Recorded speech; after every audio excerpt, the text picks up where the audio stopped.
একটা ডিম কত ঢং করে যে খাওয়া যায় ভাইরে ভাই সেটা আজকে তোমাদের সাথে শেয়ার করব। প্রথমে তোমার বাসায় ৩টা ডিম থাকতে হবে, তো শালা হাতে উঠতেছিল না, তো তারপর খুব কষ্ট করে ৩টা ডিম নিয়ে নিলাম। ইয়া আল্লাহ, আমার বেসিং এ কি অবস্থা!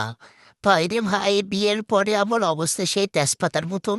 তো যাই হোক, প্রথমে এরকম কালেযুক্ত একটা পাতিল নিয়ে নিবা, আর এখানে পাতিল ভর্তি পানি নিয়ে নিবা। তার মানে ৩টা ডিম দিয়ে দিবা আর একটু পানি কমাবা, যেহেতু আমার কেনা গ্যাস।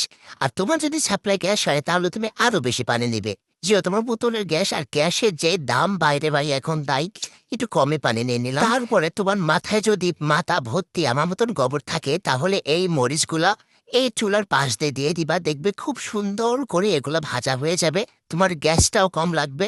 ভাইরে ভাই, আমি এত বুদ্ধি নিয়ে কেমনে ঘুমাই! আমার কিন্তু ডিমের পর্ব শেষ, এখন আমি পেঁয়াজের পাছাটা কেটে নিব। পাছাটা কেটে নেওয়ার পরে দেখতেছি আল্লাহ, বাইরে ফেলে দিয়েছিলাম, পরে আবার এনে রাখলাম। আমার বর দেখলে আমাকে পিটাবে।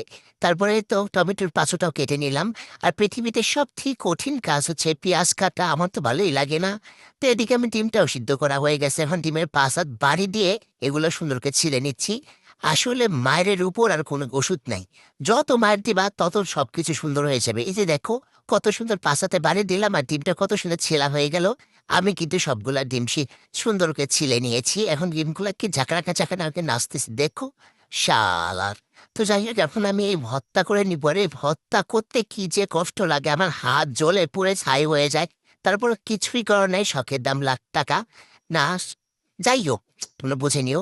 এখানে ডিমগুলো কেটে নিচ্ছি, এখন আমি ডিমগুলো খাবো। আর প্লিজ আমাকে ধন্যবাদ দিয়ে তোমরা ছোট করিও না।